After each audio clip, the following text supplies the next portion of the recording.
Hi!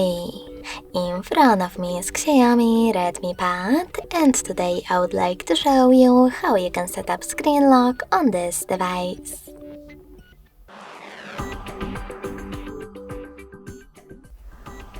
First of all, you need to open Settings. Then scroll down and choose Passwords and Security.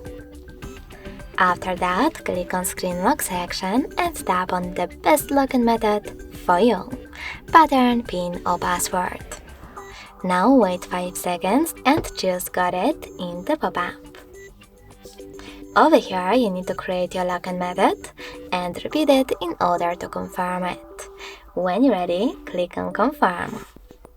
Now, if you wish to add your face data right away, you can do that by choosing Add and following all of the instructions. I will go with Cancel though.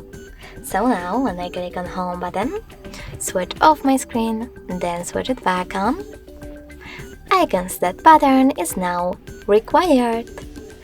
Thanks so much for watching. If you enjoyed this video, leave a like, comment and subscribe.